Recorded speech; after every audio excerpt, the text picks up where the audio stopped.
आज मैं जंतु कोशिका तथा वनस्पति कोशिका में अंतर बता रहे हैं। जंतु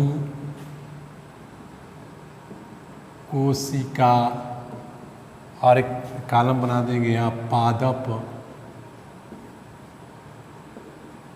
कोशिका।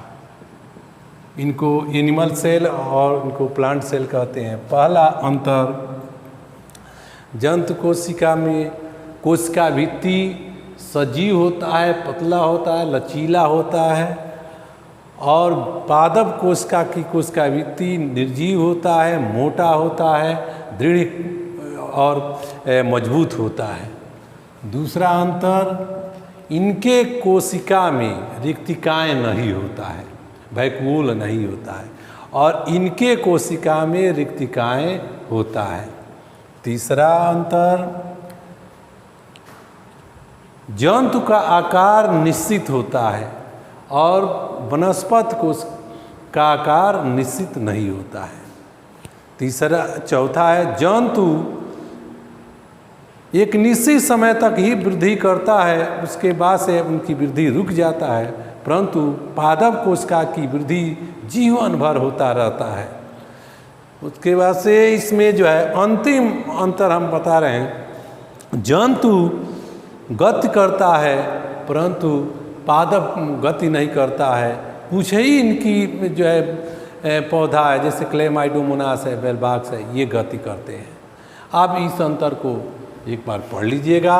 दूसरा अंतर हम आपको बता रहे हैं डीएनए तथा आरएनए में। डीएनए तथा आरएनए, डीएनए और आरएनए, आरएनए।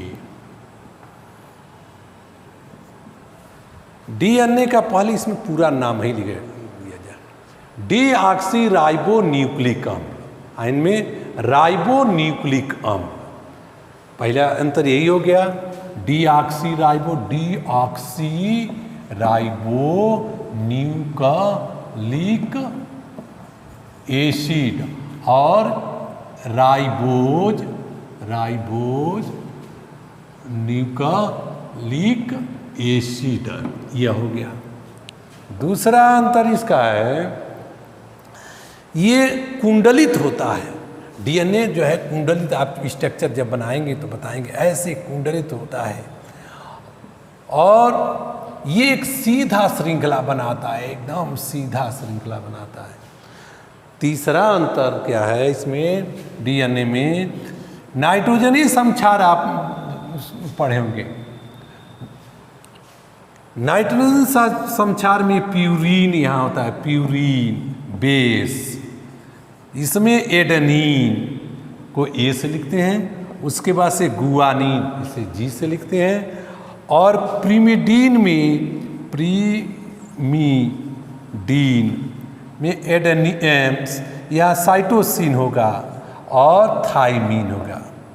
तो ये दोनों, ये न्यूक्लियोटाइड है, न्यूक्लियोटाइड है। आरएनए में देखेंगे एडेनिन और गुआनिन तो रहेगा ही, और साइटोसिन थाइमीन के जगह पर यूरोसिल रहता है।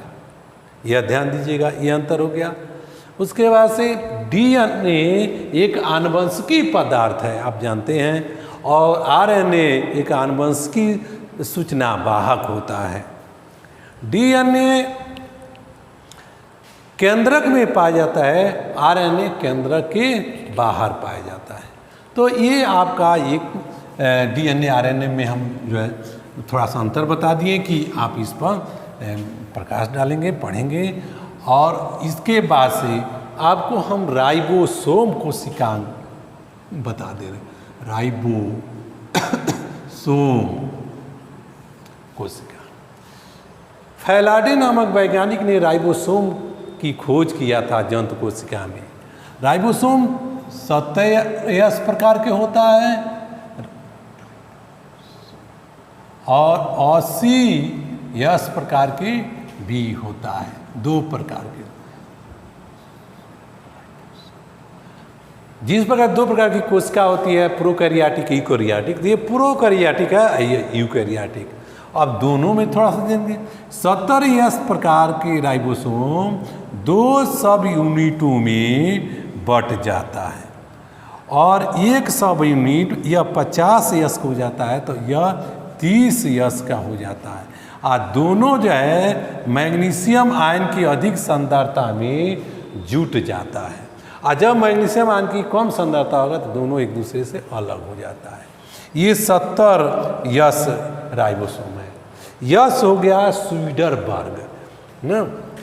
दूसरा जो है 80S उसी प्रकार जो है 2 सब यूनिट में बढ़ जाता है, ये 60S का हो जाता है तो ये 40S का हो जाता है और दोनों जो है मैग्नीशियम आयन की अधिक सांद्रता में जुड़ जाता है ना।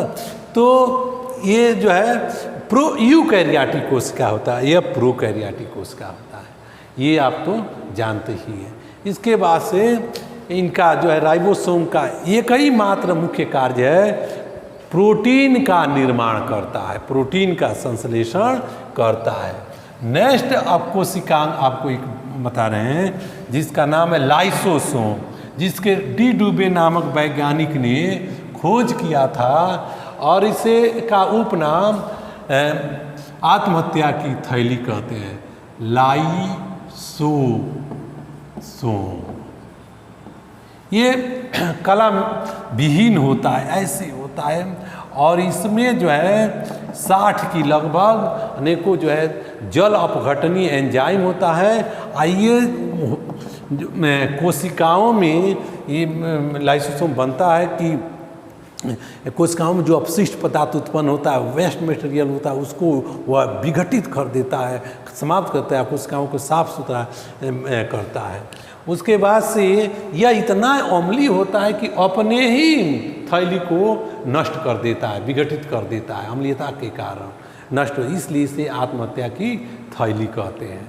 तो आप जो है लाइसोसोम के बारे में थोड़ा पढ़ लीजिए। इसके बाद से आपको हम केंद्रक का हम थोड़ा सा जिक्र करेंगे। केंद्रक न्यूक्लियस क्या है?